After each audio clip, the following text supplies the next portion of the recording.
Bismillahirrahmanirrahim. Assalamu alaikum student. Now in this video we will complete exercise 4.4. Okay, laws of exponents, power laws, zero exponent and negative exponents. ये laws हम use करेंगे in exercise 4.4 में. Exercise 4.4 question number 1. Question number 1 है बेटा simplify, तो हम simplify करते हैं अब. Solution. First part. Look at the first part. 2 cube whole power 5. तो बेटा ये देखें पावर ऑफ पावर, तो हम लॉ यूज़ करेंगे पावर ऑफ पावर. पावर क्या हो जाएंगी? मल्टीप्लाई. तो हम यहाँ लिखेंगे since a raise to power m whole power n is equal to a raise to power m by n. ठीक है, तो इस लॉ के मुताबिक ये वैल्यू हमारी हो जाएगी 3 इंटू 5. तो 3 इंटू 5 इज़ 15. तो 2 raise to power 15 is the solution. तो hence solution is equal to 2 raised to power 15. इसी तरह से हम रिमेनिंग पार्ट्स भी करेंगे क्वेश्चन नंबर 1 के. Now the third part is -3 raised to power 4 whole power is 5. ठीक है, तो अब हम direct power of power law भी यूज़ नहीं करेंगे. बॉयज़ ये देखें कि ये -3 होल पावर 4 नहीं है बल्कि सिर्फ 3 की पावर 4 है.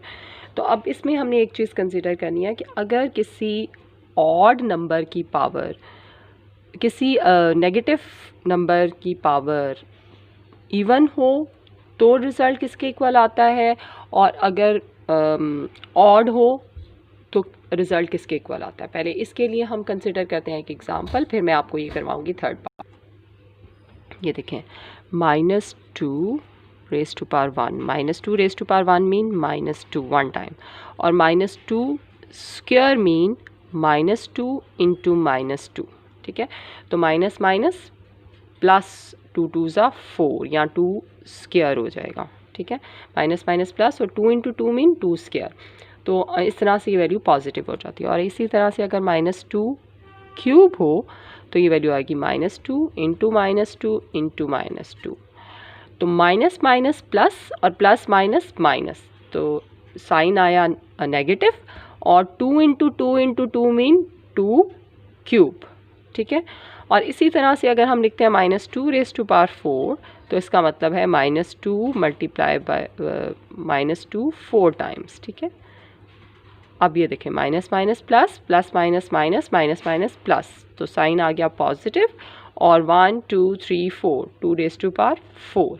ठीक है, अब इससे रिज़ल्ट ये आया कि व्हेन पावर, आप देखें जब पावर 1 यानी 1 3 ऑड पावर्स हैं तो आंसर आएगा नेगेटिव के साथ, और जब पावर्स इवन हैं तो हमारे पास रिज़ल्ट क्या आ जाता है? पॉजिटिव. सो इसी रिज़ल्ट को यूज़ करेंगे इन पार्ट 3. अब देखें इन थर्ड पार्ट, ये हमारे पास पावर जो है वो ऑड है 5, तो हम इसलिए इसको कैसे लिखेंगे? -3 रेज़ टू पावर 4, यहाँ 4 है और यहाँ 5. दिस इज़ इक्वल टू -5 की वजह से माइनस ही देगा क्योंकि ऑड है, 3 रेज़ टू पावर 4. ठीक है, माइनस साइन आप बाहर भी निकाल दिया, और होल पावर इज़ 5. ठीक है, अब यहाँ पर यूज़ होगा प्रोडक्ट लॉ, पावर लॉ, और पावर लॉ के मुताबिक क्या हो जाएगी? 4 इंटू 5 इज़, हम ऐसे करेंगे 4 इंटू 5. यहाँ साइड पर आपने पावर लॉ लिख देना है, a raise to power m into whole power n is equal to a raise to power m into n. ठीक है, तो ये रिज़ल्ट अब किसके इक्वल आ गया? This is equal to minus time 3 raise to power 20. इस 5 की वजह से जो होल पावर थी हमने नेगेटिव साइन को सेपरेट करके 3 रेज़ टू पावर 4 होल 5 लिख दिया, जैसे कि मैंने आपको अभी डिमॉन्स्ट्रेट करके भी बताया कि ऑड पावर्स हों तो नेगेटिव का साइन आता है, इवन पावर्स हों तो नेगेटिव वैल्यू पॉजिटिव हो जाती है. क्लियर? तो ये रिज़ल्ट आ गया -3 रेज़ टू पावर 20. यहाँ लिखेंगे हम result, hence solution is -3 raise to power 20. अब एक और पार्ट की प्रैक्टिस करते हैं. अब बॉयज़ देखें फिफ्थ पार्ट. तो फिफ्थ पार्ट में हमारे पास वैल्यू है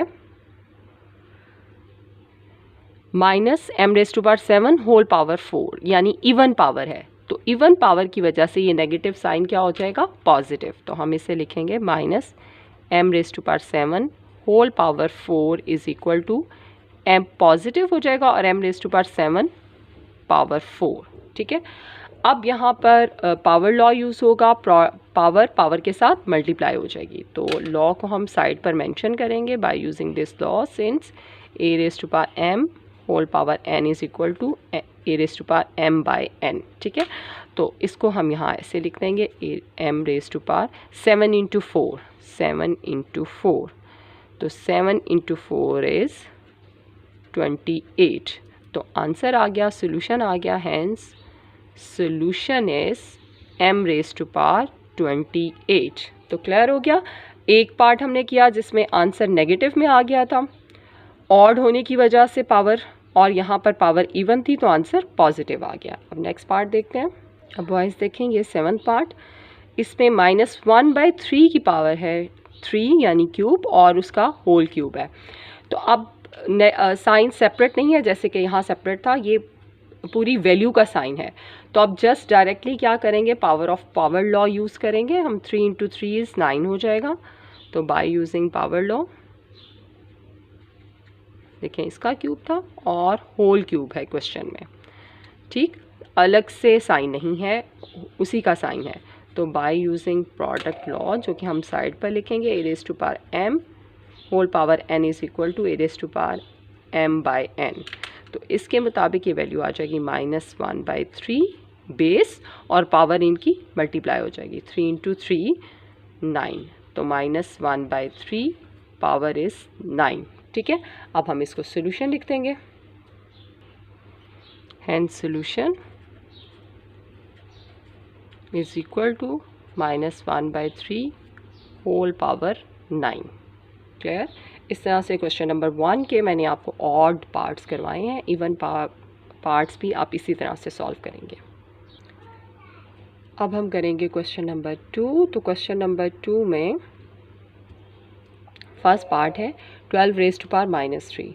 तो यहाँ पर यूज़ होगा नेगेटिव एक्सपोनेंट लॉ, और उस लॉ के मुताबिक since a raise to power m minus m is equal to 1/a raise to power m। ठीक है, इस लॉ को यहाँ पर हम यूज़ करेंगे। सो ये जो 12 रेज़ टू पावर -3 है, this is equal to 1/12 raise to power 3, positive ये पावर आ जाएगी। क्लियर, यही सोल्यूशन है। And solution is 1/12 raise to power 3। Now look at the next part. Third part is 100 raise to power -5। तो इसमें भी use होगा negative exponent law, a raise to power -m is equal to 1/a raise to power m, क्योंकि यहाँ पर भी exponent negative है। सो इसको हम लिखेंगे 100 raise to power -5 is equal to 1/100, और नेगेटिव पावर पॉजिटिव हो जाएगी। ठीक है, तो यही रिज़ल्ट है, यही सोल्यूशन में लिखेंगे। Hence solution is 1/100 raise to power 5। Clear. अब फिफ्थ पार्ट है -1/10 रेज़ टू पावर -9। यहाँ पर भी पावर एक्सपोनेंट जो है वो नेगेटिव है, तो यूज़ करेंगे नेगेटिव एक्सपोनेंट लॉ, यानी a raise to power -m is equal to 1/a raise to power m।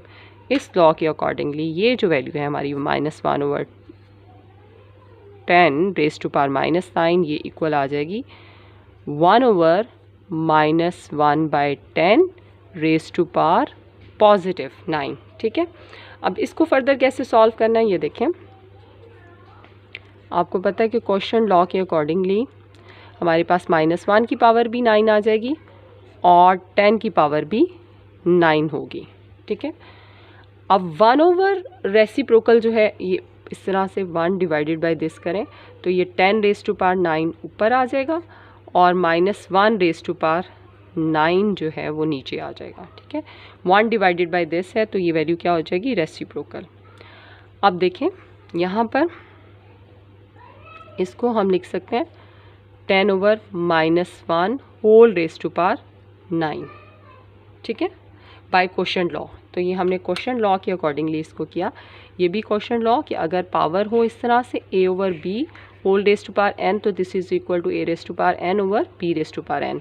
Separate powers हैं तो हम इनको कंबाइन कर लिया, यहाँ पर कंबाइन था, हमने इसको सेपरेट कर लिया और फिर ये रेसिप्रोकल हो गई, वैल्यूज़ डिवाइडेड में थी और फिर हमने इनको दोबारा कंबाइन कर लिया बाय यूजिंग दिस लॉ। तो यहाँ पर ये लॉ हमने दोबारा यूज़ किया है इसको होल पावर करने के लिए कि a raise to power n divided by b raise to power n is equal to a by b whole raise to power n। ठीक है, तो अब हम इसका रिजल्ट लिखेंगे। तो 10 ओवर -1 इज -10 आ जाएगा, इसको -10 भी लिख सकते हैं। Hence solution is -10 raise to power 9।